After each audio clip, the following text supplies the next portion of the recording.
bureau de cette conférence ainsi qu'au gouverneur de province pour votre présence à la présente assemblée plénière de la 7e conférence des gouverneurs de province. Je saisis également cette occasion de fin d'année 2020 pour souhaiter à tous et à toutes de joyeuses fêtes de fin d'année et une bonne année 2021. Les mêmes vœux sont également adressés à vos familles respectives ainsi qu'à tous vos administrés. Que l'année 2021 soit celle du succès et du nouvel espoir pour notre peuple en province, dans la capitale et partout dans le monde. Mesdames et messieurs, c'est pour moi un grand honneur de vous retrouver en cette fin d'année pour cette conférence, qui est l'instance par excellence de concertation et d'harmonisation entre le pouvoir exécutif national et les gouverneurs de province. À titre de rappel, notre Constitution qui consacre les principes de la libre administration des provinces et d'autonomie de gestion de leurs ressources économiques, humaines, financières et techniques, ainsi qu'une large décentralisation des entités territoriales à l'intérieur de chaque province, a déterminé la sphère d'action exclusive du pouvoir central et de la province, ainsi que des zones concurrentes entre les deux échelons du pouvoir d'État. La complexité des règles et mécanismes de fonctionnement entre le pouvoir central et la province, entre les provinces elles-mêmes, a inspiré le constituant à instituer la conférence des gouverneurs de province comme cadre de concertation régulière entre ces deux niveaux de pouvoir étatique. Pareille concertation vise à consolider l'unité, la paix et la solidarité nationale et à assurer une bonne harmonie entre le pouvoir exécutif national et les provinces d'une part et celles-ci entre elles d'autre part. Mesdames et messieurs, le thème retenu pour cette conférence des gouverneurs de province, à savoir la gouvernance des provinces dans l'environnement démocratique actuel, défis et opportunités, appelle plusieurs réflexions qui constitueront les orientations sur lesquelles j'entends lister les travaux de l'Assemblée plénière et des commissions de la présente conférence. La première réflexion consiste à revisiter les objectifs fondamentaux des règles et mécanismes de fonctionnement du pouvoir exécutif national et des provinces dans un environnement politique atypique, en préservant les acquis de l'alternance pacifique du pouvoir de 2018, en tirant les leçons de l'échec de la coalition mise en place au lendemain des élections de 2018, pour gouverner le pays, mais aussi et surtout en préconisant des solutions plus efficaces pour faire face aux effets pervers de la pandémie de Covid-19 qui sévit dans notre pays depuis le mois de mars 2020. En effet, il s'y est de rappeler que l'alternance pacifique du pouvoir obtenue démocratiquement à l'issue des élections de 2018 avait planté le décor d'une nouvelle gouvernance. À mon sens, celle-ci a auguré un environnement démocratique apaisé, ouvrant ainsi une fenêtre d'opportunité tant à l'exécutif national qu'aux exécutifs provinciaux, à même de permettre à chaque échelon du pouvoir d'État de faire face aux défis majeurs à relever pour le bien-être de nos populations. Cette alternance pacifique du pouvoir doit constituer dorénavant un acquis à préserver pour créer au niveau national et provincial une gouvernance de développement, c'est-à-dire celle qui donne des réponses concrètes aux attentes des administrés. Tel n'a malheureusement pas été le cas. Pratiquement 2 ans après l'alternance politique, la coalition FCC-Cash, qui en a été l'émanation, a montré ses limites à répondre positivement à l'essentiel des attentes de notre peuple, tant au niveau national que provincial. À l'espoir né en janvier 2019, a succédé le doute, qui risquait, si on y prenait garde, d'entraîner le peuple dans le désespoir, avec toutes les conséquences qu'on peut facilement imaginer. Au niveau des provinces, pour ne parler que de cet échelon du pouvoir, la crise de cette coalition s'est également ressentie dans l'action de certains exécutifs et de certaines assemblées provinciales où certaines décisions ont été prises, non pas en fonction de l'intérêt des administrés, mais des orientations de la plateforme d'appartenance des acteurs concernés. Nous pouvons rester insensibles devant une telle situation. En tant que garant de la nation et du bon fonctionnement des institutions, j'ai donc tiré toutes les conséquences en engageant de larges consultations des forces vives de la nation à travers les leaders les plus représentatifs de la société civile et de la classe politique, dont les gouverneurs de province, afin de recueillir leurs avis et éventuelles recommandations sur les solutions de sortie de crise. À cet égard,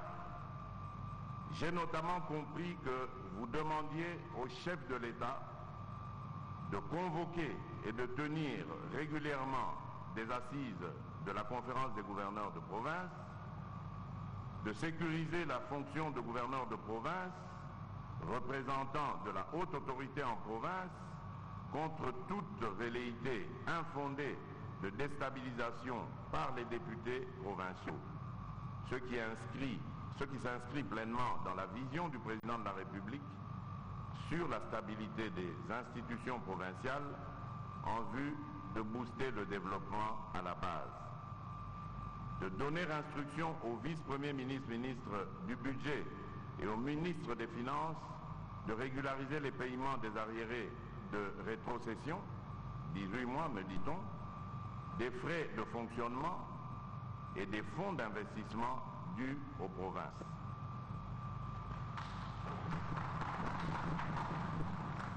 D'assurer la retenue à la source des 40% des recettes du FONER dues aux provinces afin de réhabiliter les ouvrages et infrastructures communautaires,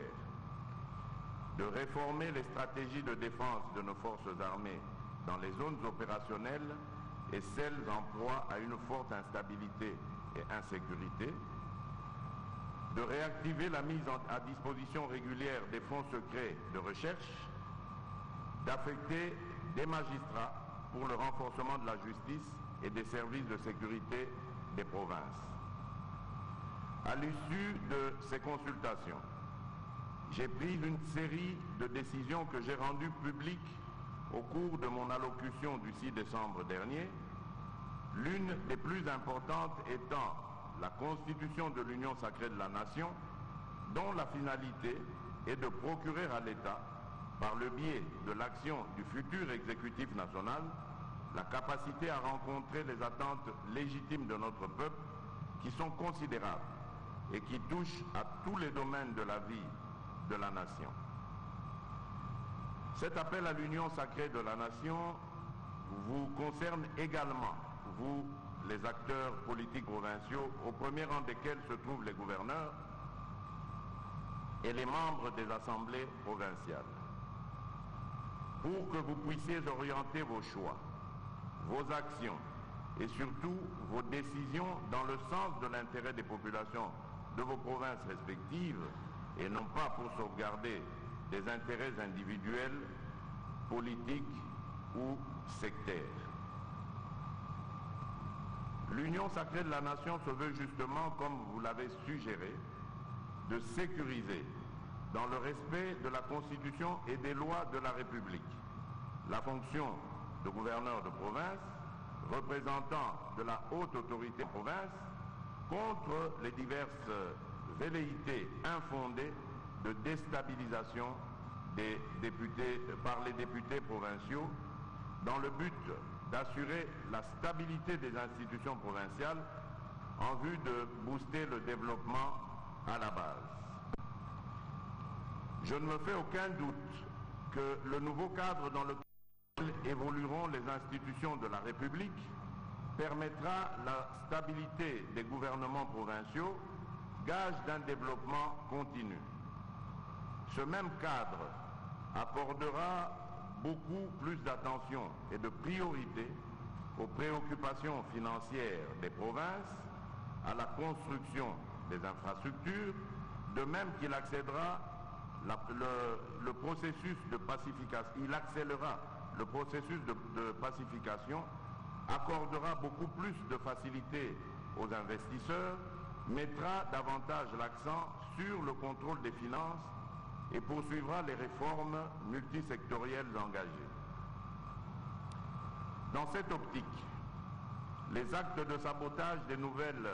politiques publiques que je compte impulser pour le reste de mon quinquennat ne seront ni tolérés ni impunis. Désormais, la mise en œuvre de mon programme et ceux des gouvernements provinciaux sera suivie et évaluée trimestriellement afin de vous assurer que nos politiques publiques retenues et planifiées dans les différents secteurs de la vie nationale améliorent les conditions de vie de notre peuple. Mesdames et messieurs, la deuxième réflexion des travaux de cette conférence des gouverneurs de province doit porter de manière non complaisante sur les pratiques actuelles de la gouvernance des provinces au regard des principes fondamentaux qui fondent notre État et ceux relatifs à la libre administration des provinces tels qu'issus de la loi numéro 08/012 du 31 juillet 2008 et des exigences démocratiques. Par rapport aux principes fondamentaux qui fondent l'État congolais, j'ai le devoir de rappeler que l'article 1er de notre Constitution pose le principe selon lequel la République démocratique du Congo est, dans ses frontières, au 30 juin 1960, un État unitaire, social, démocratique et laïque. Il est donc indivisible pour quelque motif que ce soit. L'unité de notre pays constitue en fait l'assiette aussi bien des missions que des compétences dévolues aux institutions nationales par l'article 202 de la Constitution, à savoir essentiellement l'administration des affaires étrangères comprenant les relations diplomatiques ainsi que la négociation des traités et accords internationaux, même si la loi reconnaît aussi aux provinces des initiatives pour la conclusion des accords de coopération avec les provinces limitrophes des pays voisins, tout doit se faire sous l'égide de l'exécutif national. L'administration des forces de sécurité et de défense, ainsi que de la sûreté intérieure et extérieure, la monnaie et le budget de l'État, c'est-à-dire le budget du pouvoir central et des provinces, ceux-ci ayant intégré les budgets des entités territoriales décentralisées. C'est ici l'occasion de rappeler avec force que seules les institutions nationales, à savoir le président de la République, le Parlement, Assemblée nationale et Sénat, le gouvernement ainsi que les cours et tribunaux exercent exclusivement des missions et prérogatives en vue de l'unité du pays. Il n'y a pas de notion de décentralisation ou de régionalisation pour ces missions et prérogatives souveraines. Les provinces y sont plutôt bénéficiaires que partenaires. À ce titre, est notamment interdite toute participation d'un gouverneur de province à toute entreprise susceptible de mettre en danger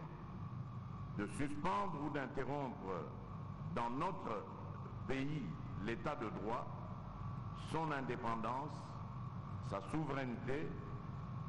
son unité, son indivisibilité, son caractère social, démocratique et laïque, notamment par la mise en place de ses propres forces de défense nationale ou de sûreté extérieure. C'est ainsi que sera sanctionnée avec sévérité toute tentative de déstabilisation de l'unité du pays à partir d'une gouvernance provinciale, quelle qu'elle soit. Dans cette optique, la gouvernance des provinces par rapport à ses services de souveraineté, centraux ou déconcentrés, doit donc se caractériser par le respect de leur autonomie administrative et technique, un autre véritable défi à relever. Tout doit être fait pour leur permettre de mieux appliquer les consignes et autres directives de leur hiérarchie au niveau de l'exécutif national. Dans les matières relevant de la compétence exclusive du pouvoir central, le gouverneur de province doit se limiter à coordonner et superviser les services qui relèvent de l'autorité du pouvoir central. Cette coordination a l'avantage de préserver symboliquement l'unité de commandement au niveau des provinces, les directives et instructions applicables dans leur organisation et fonctionnement étant l'œuvre exclusivement de l'exécutif national. Inutile de vous rappeler qu'en ces matières, la norme nationale, loi, ordonnance-loi, règlement ou décision, prime sur la norme provinciale. Ainsi, par exemple, aucune province ne peut régulièrement interférer dans l'accomplissement des missions et prérogatives en vue de l'unité du pays qu'avec l'autorisation préalable de l'exécutif national. Les matières relevant de la compétence exclusive des provinces sont sans préjudice des autres dispositions de la Constitution, celles énumérées à l'article 204 de celle-ci. Tel n'est cependant pas le cas pour certaines questions stratégiques d'intérêt commun qui relèvent, conformément à l'article 203 de la Constitution, de la compétence concurrente du pouvoir central et des provinces. Relativement aux principes liés à la libre administration des provinces, tel qu'issu de la loi numéro 08/012 du 31 juillet 2008, il importe de rappeler que le gouverneur de province représente le gouvernement central en province et assure, dans ce cadre, la sauvegarde de l'intérêt national, le respect des lois et règlements de la République et veille à la sécurité et à l'ordre public dans la province. Toutefois, je me dois aussi de rappeler que durant leurs fonctions,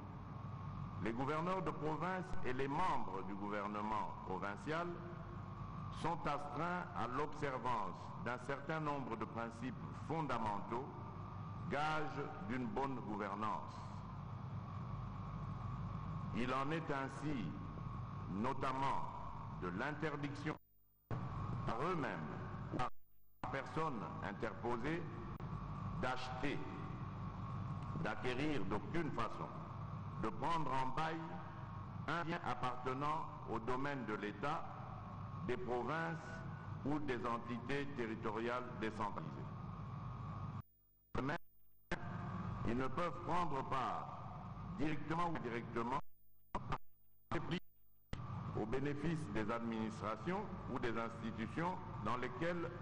le pouvoir central et les entités territoriales décentralisées ont des intérêts. Article 25. Dans la pratique, ces principes sont régulièrement foulés aux pieds par certains gouverneurs de province et les conflits d'intérêts récurrents dans lesquels ils se placent plombe la sauvegarde des intérêts des administrés et freine l'avancement des provinces. C'est ici le lieu de rappeler que de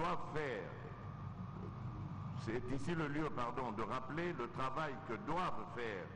les assemblées provinciales en matière de contrôle de l'action de l'exécutif provincial dans le strict respect des règles de procédure et de fond en la matière. Les services et organes d'audit et de contrôle devront être mis à la disposition de tous pour nous rassurer de la manière dont les finances de l'État sont gérées à tous les échelons de l'exercice du pouvoir d'État. Mesdames et messieurs,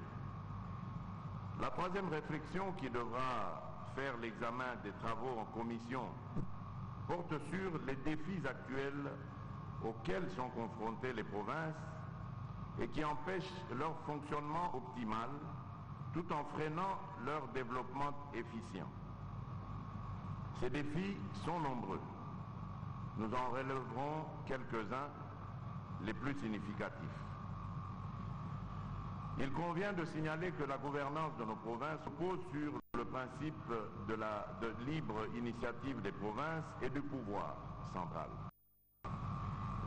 Elle nous appelle à des harmonisations en permanence entre les deux niveaux de gestion politique de l'État, car en cas d'option contradictoire, celle du pouvoir central vote automatiquement. Elle se caractérise par le transfert de certaines compétences, jadis exercées par les institutions nationales, aux provinces. De ce fait, les acteurs principaux dans la gestion de l'État, aux côtés du pouvoir central, autrement dit, des partenaires valables des institutions nationales pour le développement de notre pays. Sous ce prisme, la gouvernance de nos provinces reste confrontée à des défis majeurs à relever tant par l'exécutif national que par les exécutifs provinciaux eux-mêmes, les plus importants d'entre eux étant aujourd'hui notamment des défis de compétences, de mobilisation des ressources provinciales, de mesures pour faire face aux conséquences néfastes provoquées par la Covid-19, de la lutte contre la corruption, les détournements et autres antivaleurs et de la construction des infrastructures d'intérêt provincial, éducation, santé, etc., et particulièrement pour les provinces de l'Est et du Nord-Est, de l'insécurité et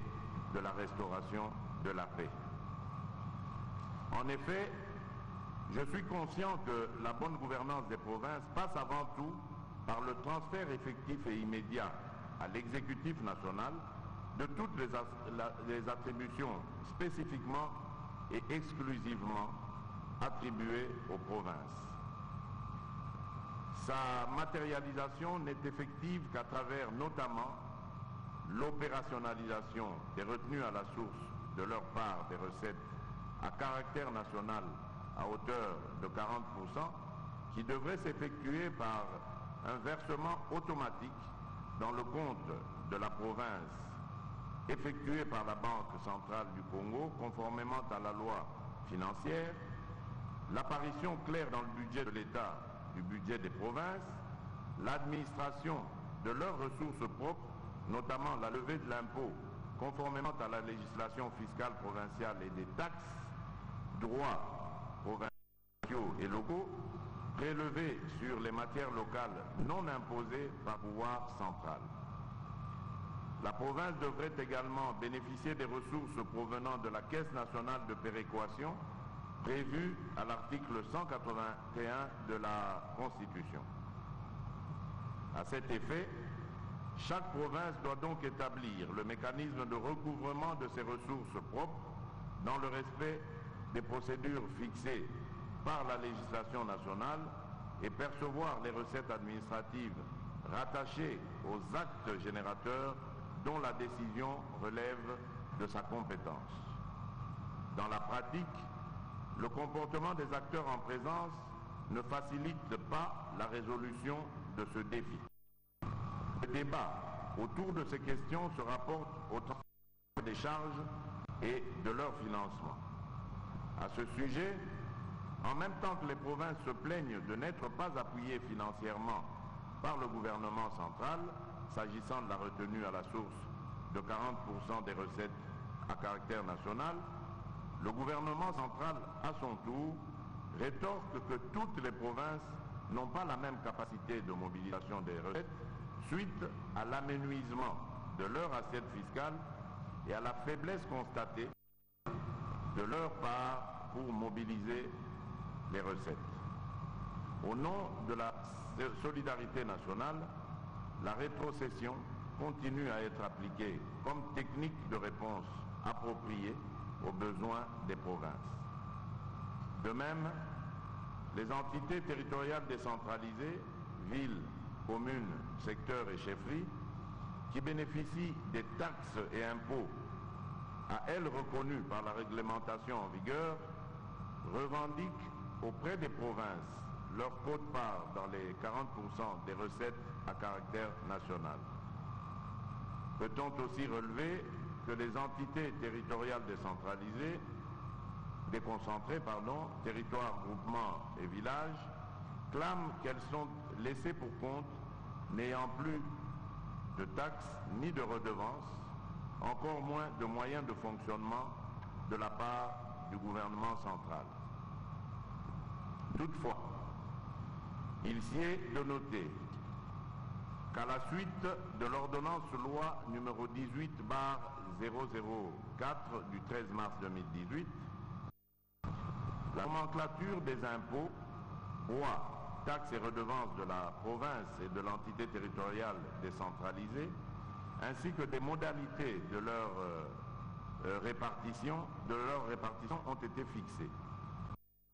Au terme de la dite ordonnance, le gouvernement central a laissé aux provinces une partie d'impôts qu'ils percevaient auparavant.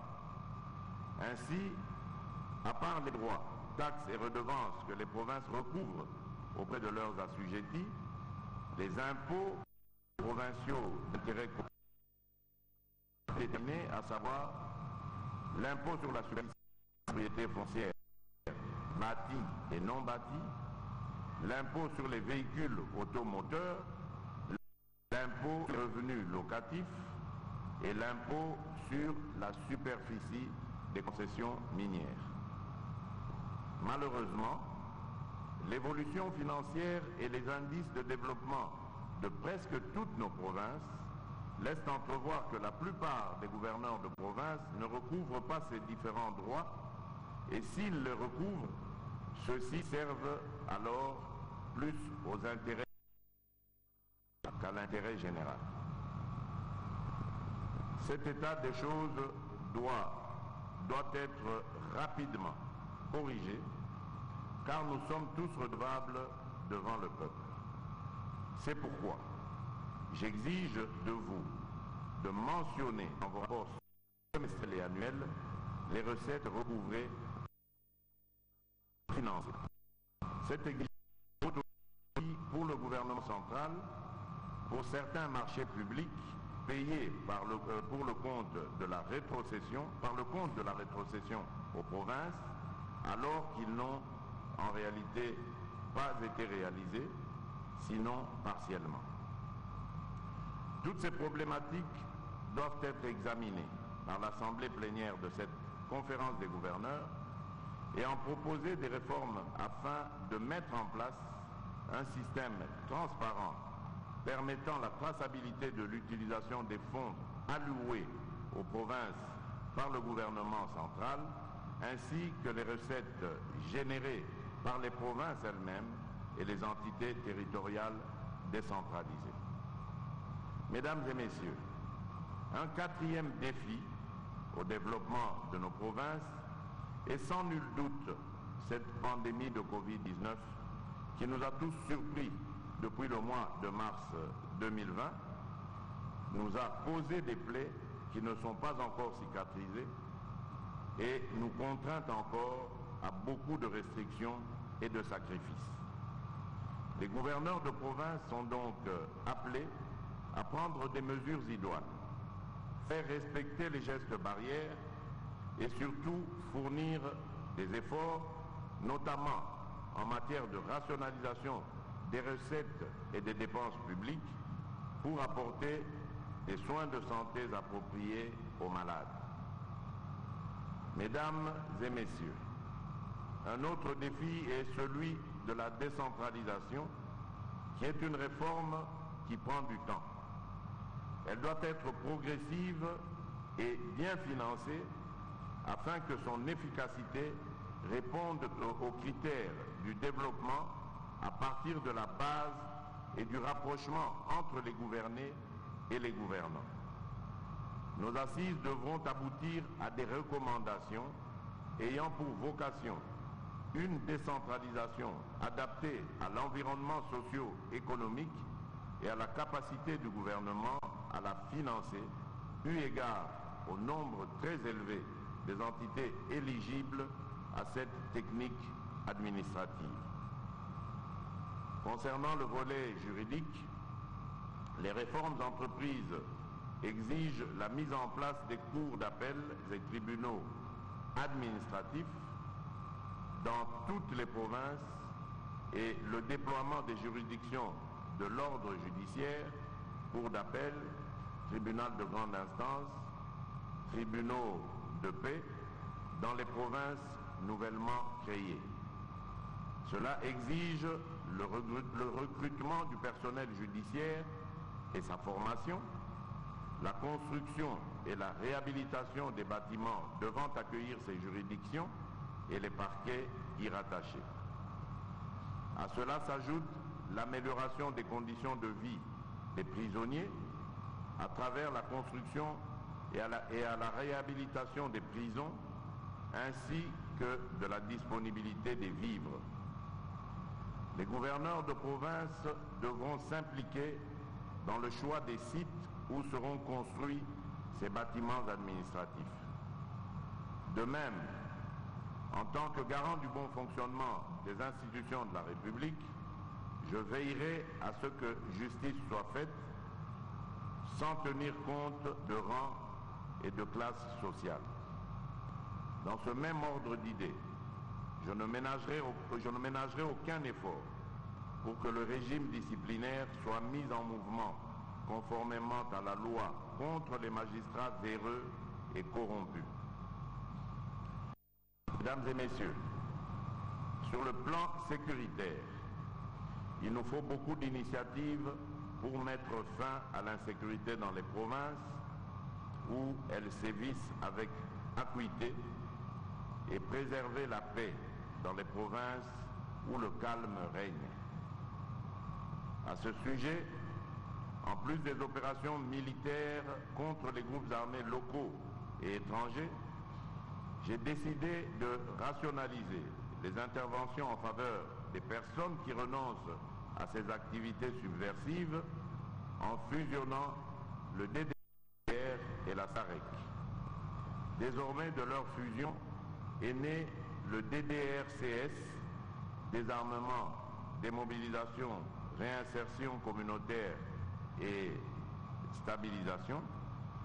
Ce travail de fusion est en cours de finalisation. Je vous demande donc de soutenir cette action en vous impliquant chacun dans la démobilisation des groupes armés. Il est également dénoncé, et cela de manière récurrente, les barrières illégales et souvent payantes, ainsi que des tracasseries administratives dans presque toutes les provinces. Ce genre de comportement doit cesser et vous devez vous y impliquer. Ainsi, je vous instruis, dès votre retour dans vos provinces respectives, de répertorier et de lever toutes les barrières illégales. Sur le plan économique, je vous rappelle que notre pays est engagé sur la voie de la diversification de son économie à travers la libéralisation de l'eau, de l'électricité, des assurances, de l'enseignement et de la santé. Il nous revient d'identifier les opportunités qu'offrent nos provinces respectives et les moyens dont elles disposent pour bénéficier des bienfaits de cette libéralisation. Dans le même ordre d'idées, beaucoup de forces politiques et sociales ont émis le vœu de la création des banques agricoles et de l'habitat. Il nous revient d'exploiter cette idée afin de constituer le dossier bancable et que chaque province puisse se doter de l'agriculture agricole et d'habitat. La finalité est de booster l'agriculture en visant l'autosuffisance alimentaire et de contribuer à la création digne d'habitants d'un pays comme le nôtre. En attendant, chaque province se doit de faire des états des lieux en matière agricole et de pêche afin de permettre au gouvernement central d'intégrer toutes les données dans un plan assorti d'un budget devant servir de boussole dans la mise en œuvre de ce projet. Sur cette même lancée, le gouvernement central et les provinces, chacun en ce qui le concerne, devront adopter des mesures incitatives et donner des facilités aux petites et moyennes entreprises, base de l'envol de notre économie. À ce sujet, nous insistons sur l'accompagnement des jeunes entrepreneurs, spécialement ceux qui excellent dans les innovations des numériques et de l'agriculture. Comme vous le savez, une bonne économie est tributaire de beaucoup de facteurs, spécialement les infrastructures publiques de communication, à savoir les routes, les chemins de fer, les voies fluviales, portuaires et aéroportuaires, ainsi que les routes de desserte agricole. Dans ce chapitre des infrastructures, je voudrais vous assurer que le programme de gouvernement sur base duquel j'ai été élu a tenu compte de toutes les provinces. Pour le reste de mon mandat, nous allons lancer des projets d'asphaltage ainsi que la construction et la réhabilitation des voies aéroportuaires. Nous allons également continuer dans la construction ou la réhabilitation des bâtiments scolaires et universitaires. Pour réaliser tous ces projets de réforme, de construction, de réhabilitation des infrastructures, je compte sur vous en tant que représentant de l'autorité suprême en province. C'est le temps de nous remettre au travail et de décourager, comme évoqué dans mes premiers mots, la conflictualité entre les institutions provinciales qui continuent à déstabiliser la bonne marche de nos provinces. Le pari d'une gouvernance assise sur un environnement démocratique favorable ne peut être profitable au peuple que si vous-même, qui portez les projets des provinces, vous vous engagez davantage à garantir leur réussite. Un tel défi ne peut être relevé par une seule personne, pas même par un seul groupe. Ce doit être l'œuvre de tous les Congolais, dans toute leur diversité. La nouvelle configuration politique que nous offre l'Assemblée nationale n'est pas un fait du hasard. Pas plus qu'elle n'est un arrangement ou une quelconque stratégie de conquête ou de conservation du pouvoir, mais elle est l'expression profonde d'un peuple qui demande d'être gouverné autrement. Un peuple uni par le sort, le même qui choisit l'unité pour relever des défis communs après plusieurs sacrifices communs. Il est donc de votre devoir de rassembler toutes ces ressources humaines disponibles dans toute leur diversité et de travailler en synergie. L'union recherchée depuis longtemps et obtenue par la détermination de ce peuple doit être mise à profit. Ça ne doit pas être une fin en soi, mais une rampe de lancement. Messieurs les membres du bureau de la conférence des gouverneurs et de province, messieurs les gouverneurs de province, membres de la conférence des gouverneurs, mesdames et messieurs, en considération de ce qui précède, je tiens à vous rappeler que le peuple congolais est fatigué des discours politiques. Il tient à la réalisation de son bien-être par une politique volontariste qui tient compte de ses aspirations au progrès social. Pour y arriver,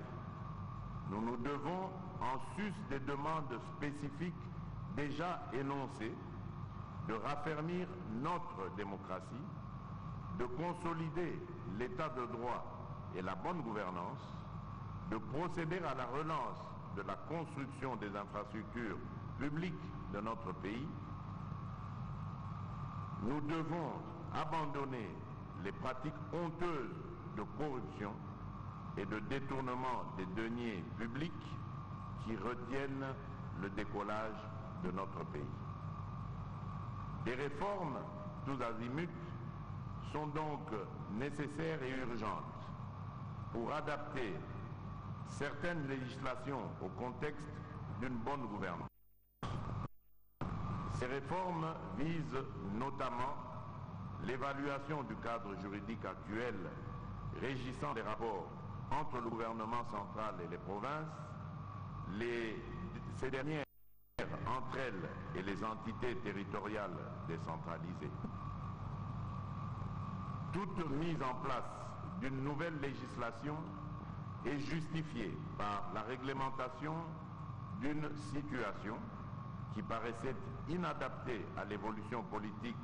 sociale, économique et culturelle d'un pays. Mon seul souci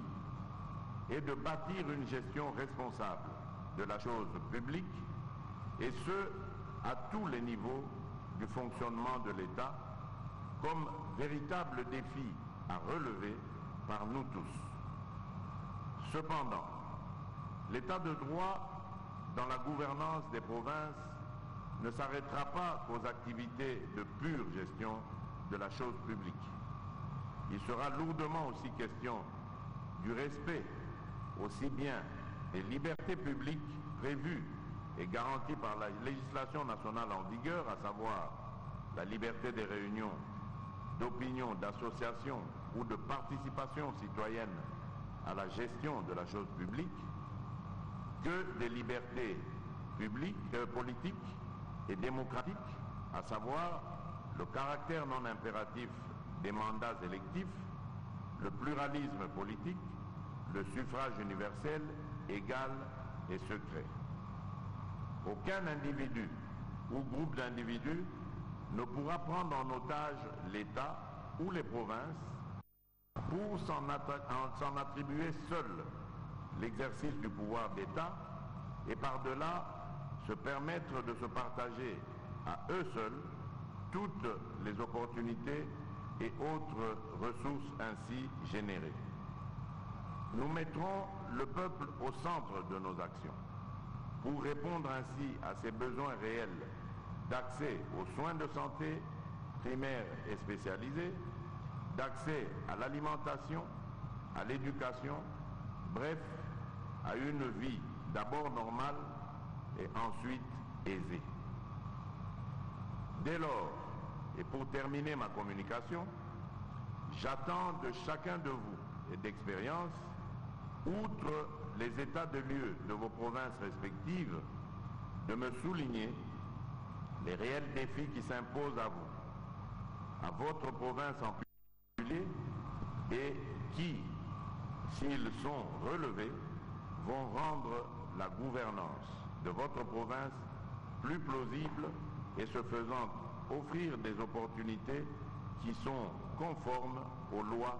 et règlements de la République. Sur ce,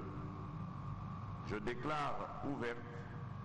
la 7e session de la conférence des gouverneurs de province. Je vous remercie.